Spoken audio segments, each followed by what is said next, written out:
Hey viewers! Welcome back sa aking YouTube channel. I'm your REE Board Exam Buddy, Prince Ian F. Cruz, and I'll be your lecturer for today's video. So, nandito tayo ngayon sa ating Plain and Solid Geometry series. Kino-continue natin siya and nandun na tayo sa part ng circle. And yung part na to ay further additional problem solving para mas magamay natin yung mga formulas and kung paano natin i-analyze yung mga problems kapag tungkol sa circle. So next problem, three circles of radius 2, 4, and 6 are externally tangent to each other. Find the radius of the circle that passes through the centers of three circles.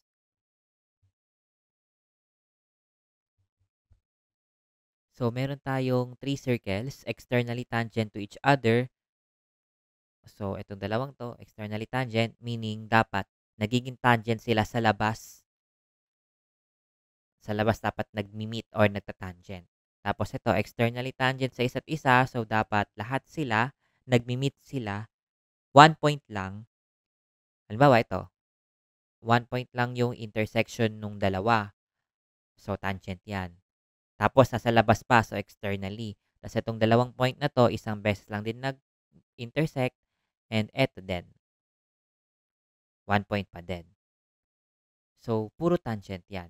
And dahil nag-meet sila outside the circle, hindi sa loob, lahat yan ay externally tangent sa isa't isa. So, sabihin natin ito yung circle number 1, ito yung circle number 2, and ito yung circle number 3. So, ito yung circle number 1, ito yung circle number 2, and ito yung circle number 3. Yung centers nila ay ito.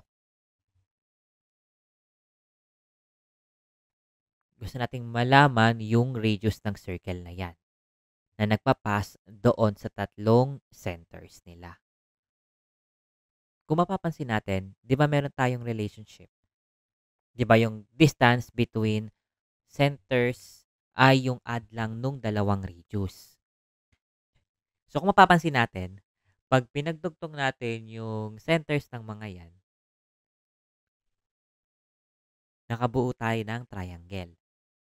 Pagmasdan muna natin yung na-form na triangle and yung circle. Anong relationship or anong tawag natin sa triangle na to na nasa loob siya ng circle and yung kanyang mga vertex ay tumatama sa circumference ng circle. Ang tawag dyan ay inscribed triangle. So kung marerecall natin sa mga previous videos natin, diniscuss natin na kapag meron tayong inscribed triangle sa loob ng isang circle, meron tayong formula to find the radius of the circle. And ito yung kanyang formula. ABC lang, so pag multiplyin mo lang lahat ng sides ng triangle, then over 4 times the area of the triangle. So dito, sa problem na to, same scenario tayo kasi meron tayong na-form na triangle sa loob ng circle. And gusto nating malaman yung radius ng circle na to. So sa formula na to, kailangan muna nating mahanap yung three sides and yung area ng triangle. So ano ba yung side na to?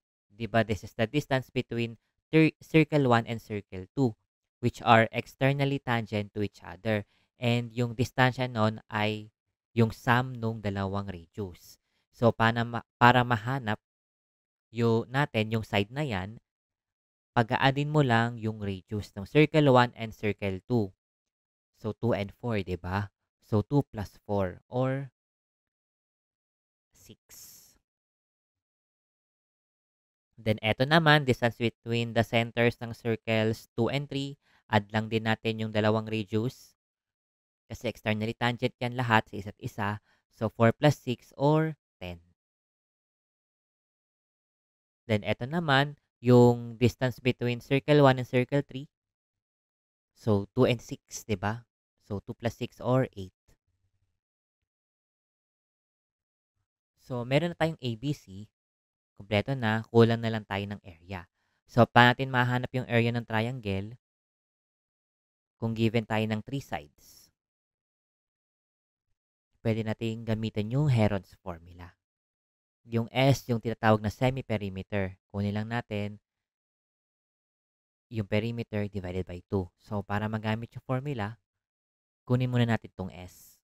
So, 6 plus 10 plus 8 over 2.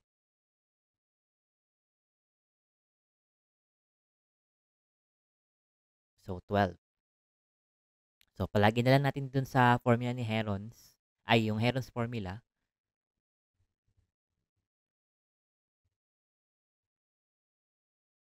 12 minus 6, 12 minus 10, and 12 minus 8. So, minus lang natin sa bawat side, di ba?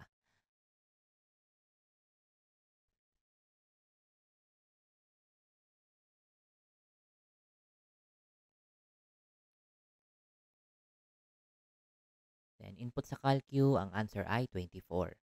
So, kompleto na tayo ng triangle parameters. Makukuha na natin yung radius ng circumscribing circle. So, ABC over 4A ang formula niya, di ba? So, substitute lang natin lahat.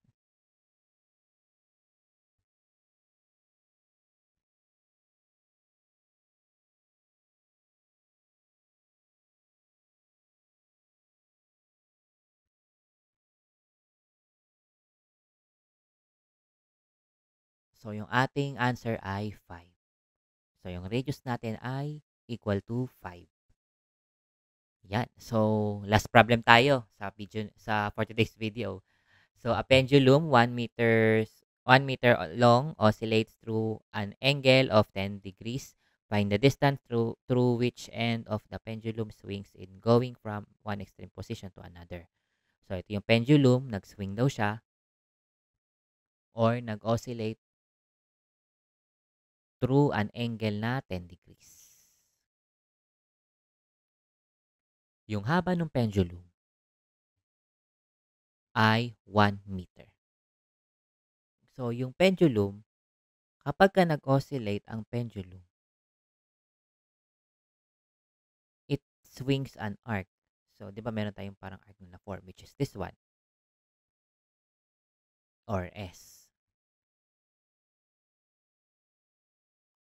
And that arc, guys, is part of a bigger circle.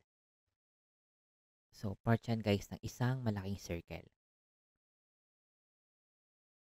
So, ganyan na lang. No? Kunwari na lang nag-meet yung arc and yung circle. Sige, ano na natin. Ayan. So, bakit naging circle? Well, imagine this na yung pendulum ay attached at a fixed point, di ba? And meron siyang length na 1 meter. Kapag ka pinagalaw mo siya, it traces a curved path like the outer edge of a circle. Meron kasi tayong theory, guys. Meron tayong theory sa physics. If walang friction or walang gravity na pumipigil kay pendulum na gumalaw, it would go in a full circular path kung walang gravity. Kasi may gravity tayo eh. So, kung halimbawa gagalaw siyang ganyan, hahatakin niya ng gravity, 'di ba? So, hihinto lang siya hanggang dito, tapos babalik ulit siya dito. Ganun yung nangyayari. Pero sa kung wala daw friction or gravity na pumipigil sa kanya, continuous lang niyang iikot to a circular motion. So, that explains why the arc formed dito can be assumed na part siya ng bigger circle. Kasi yun nga yung theory natin sa physics.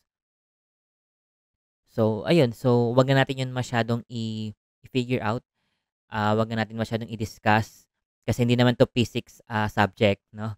So, dahil math subject naman ito, alam na natin na yung arc na na-form dito ay part ng bigger circle. Yun lang yung importante sa atin for now, di ba? So, therefore, pwede natin gamitin yung formula ng arc length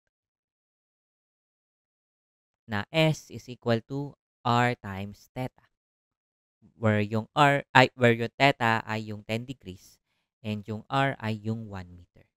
Kasi yung haba from a fixed point which can be assumed as the center of the circle to yung naka-attach dito. So, 1 meter yon. So, pwede na natin yung gawing radius. So, para mahanap natin yung distance na na-swing we will find the arc length.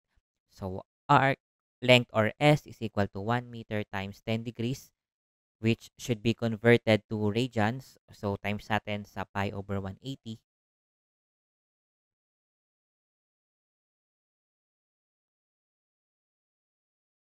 or pi over 18. So ito yung ating answer, pi over 18 meters, or letter D. So, ayun, napakarami na nating guys na solve, no, na problems regarding circles. Sana marami kayo natutunan. Don't forget to like and subscribe and mag-comment ng mga topics na gusto nyong ma-discuss ko sa mga future videos. So, yun lang guys. See you on the next video.